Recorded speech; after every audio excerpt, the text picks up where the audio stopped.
जय श्री कृष्ण। राधे राधे। प्रिय आत्मीयजनों, श्री वल्लभ की प्रेरणा से प्रेरित होकर राधे सत्संग में आज हम देखेंगे जोगी लीला, जो पुष्टि मार्ग में कुशग्रहणी अमावस्या के लिए प्रसिद्ध है। ऐसी जोगी लीला का दर्शन करेंगे। लेकिन इससे पूर्व अगर आपने राधे सत्संग चैनल को सब्सक्राइब न किया हो तो कर लेना, जिससे आपको हर सत्संग की जानकारी नोटिफिकेशन से मिलती रहे। प्रियजनों, आज के दिन शंकर बालक श्री कृष्ण के दर्शन के लिए पधारे थे। शंकर जी इन साकार ब्रह्म के दर्शन के लिए आए तो मैया यशोदा को पता चला कि कोई साधु द्वार पर भिक्षा लेने के लिए खड़े हैं, तो उन्होंने दासी को साधु को फल देने की आज्ञा की। दासी ने हाथ जोड़ जोड़ कर साधु को भिक्षा लेने व बाल कृष्ण को आशीर्वाद देने को कहा। शंकर जी ने दासी से कहा कि मेरे गुरु ने मुझसे कहा है कि गोकुल में यशोदा जी के घर परमात्मा प्रकट हुए हैं, इससे मैं उनके दर्शन के लिए आया हूं। मुझे लल्ला के दर्शन करने हैं। व्रज में छोटे बालकों को लल्ला कहते हैं और शैव साधु को जोगी कहा जाता है। दासी ने भीतर जाकर मैया यशोदा को सब बातें बताई। यशोदा जी को आश्चर्य हुआ। उन्होंने खिड़की से बाहर झांक कर देखा कि एक साधु खड़े हैं जिन्होंने बागंबर पहना है, गले में सर्प है, भव्य जटा है और हाथ में त्रिशूल है। मैया यशोदा ने साधु को बार बार प्रणाम करते हुए कहा कि महाराज, आप महान पुरुष लगते हैं, क्या भिक्षा कम लग रही है? अब मांगिए, मैं आपको वही दूंगी, पर मैं आपको लाला को बाहर नहीं लाऊंगी। हमने अनेक मनौतियां मानी हैं, तब वृद्धावस्था में पुत्र हुआ है। यह मुझे प्राणों से भी प्रिय है। आपके गले में सर्प है और मेरा लाला अति कोमल है, वह उसे देखकर डर जाएगा। तो जोगी वेशधारी शंकर जी ने कहा, मैया, आपका पुत्र देवों का देव है, काल का भी काल है, संतों का तो सर्वस्व है, वह मुझे देखकर प्रसन्न होगा। माँ, मैं लाला के दर्शन के बिना पानी भी नहीं पीऊंगा। आपके आंगन में ही समाधि लगाकर बैठ जाऊंगा।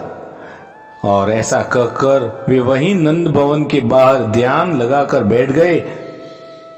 प्रियजनों, आज भी नंदगांव में नंद भवन के बाहर आसेश्वर महादेव का मंदिर है, जहां भगवान शंकर प्रभु श्री कृष्ण के दर्शन की आशा में बैठे हुए हैं। शंकर जी महाराज ध्यान करते हुए तन्मय हुए, तब बाल कृष्ण लाल उनके हृदय में पधारे और बाल कृष्ण ने अब अपनी लीला की। अचानक बाल कृष्ण ने जोर जोर से रोना चिल्लाना शुरू कर दिया। मैया यशोदा ने उन्हें दूध, फल, खिलौने आदि देकर चुप करने की कोशिश की, बहुत कोशिश की, पर वह चुप नहीं रहे। एक गोपी ने मैया यशोदा से कहा कि आंगन में जो साधु बैठे हैं न, उन्होंने ही लल्ला पर कोई मंत्र फेर दिया है। तब मैया यशोदा ने सांडिल्य ऋषि को लाला की नजर उतारने के लिए बुलाया। सांडिल्य ऋषि तो समझ गए कि भगवान शंकर ही कृष्ण जी के बाल स्वरूप के दर्शन के लिए पधारे हुए हैं। उन्होंने मैया यशोदा से कहा, मैया, आंगन में जो साधु बैठे हैं उनका लाला से जन्म जन्म का संबंध है, उन्हें लाला का दर्शन करवाइए, तभी बाल कृष्ण चुप होंगे।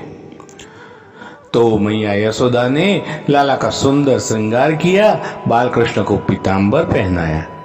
लाला को नजर न लगे इसलिए गले में बाघ के सुवर्ण जड़ित नाखून को पहनाया। अब वो साधु जोगी से लाला को एक टक देखने से मना कर दिया कि कहीं लाला को उनकी नजर न लग जाए।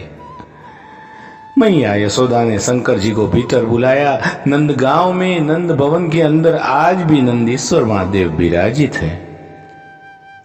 इस प्रसंग का अद्भुत पद गायते हुए सूरदास जी ने बताया है कि आयो है अवधूत जोगी कन्हैया, दिखलावे हो माई, हाथ त्रिशूल दुजे कर डमरू, सिंगी नाद बजावे। इधर मैया को तो एक ही चीज थी, काहू जोगिया की नजर लगी मेरे बारो कन्हैया रोवे हो। और ये जोगी तो एक ही बात की रट लगा के बैठा, काशी देखी मथुरा देखी देखे तीरथ सारे, कहीं ना मन का मीत मिला तो आया तेरे द्वारे, तेरे द्वार खड़ा एक जोगी, तेरे द्वार खड़ा एक जोगी। न मांगे सोना चांदी न मांगे दर्शन देवी, तेरे द्वार खड़ा एक जोगी, तेरे द्वार खड़ा एक जोगी।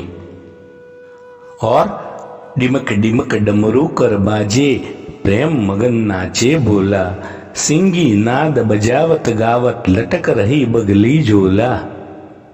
और फिर प्रभु जब रासलीला का समय आया तब भी हमारे भोले बाबा गोपी का वेश धारण करके ब्रज में पधारे थे।